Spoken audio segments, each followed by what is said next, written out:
നിങ്ങളുടെ ജമാഅത്തിൻ്റെ പ്രസിഡന്റോ സെക്രട്ടറിയോ ഈ നാട്ടിലെ യതീമായ ഒരു പെണ്ണിൻ്റെ കല്യാണത്തിന് പിരിവെടുക്കാൻ ഉമ്മാടെ കയ്യിൽ ലെറ്റർ പേഡും കൊടുത്തിട്ട് നാട് മുഴുവനും യാചിക്കാൻ പറഞ്ഞു വിട്ട ഈ മനുഷ്യന്മാർ അല്ല വെറുതെ വിടുവോ ഇല്ലേ?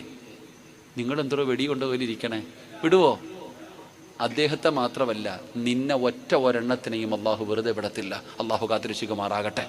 ഈ മഹല്ലിലെ ഒരെണ്ണം ഈ നാട്ടിലെ യതീമായ ഒരു പെൺകുട്ടി ആരാരും എന്നെ സഹായിക്കാനില്ല എന്ന് പറഞ്ഞിട്ട് നിങ്ങളൊക്കെ തിരിഞ്ഞു നോക്കാതെ ഇങ്ങനെ അലഞ്ഞു തിരിഞ്ഞ് നടക്കുന്നുണ്ടെങ്കിൽ നീയൊക്കെ ഏത് കൊലകൊമ്പനാണെങ്കിലും അള്ളാഹു നിന്നെ വെറുതെ വിടത്തില്ല.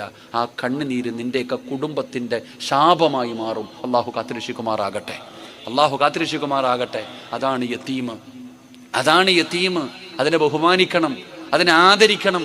യതീമിൻ്റെ വില അറിയുമായിരുന്നെങ്കിൽ നീയൊക്കെ അങ്ങോട്ട് പോയനെ. ഇന്ന് യതീമ് നിന്റെ വീടിൻ്റെ മുമ്പിൽ വന്ന് കാത്തു നിൽക്കണം, ഗേറ്റ് പോലും തുറക്കത്തില്ല.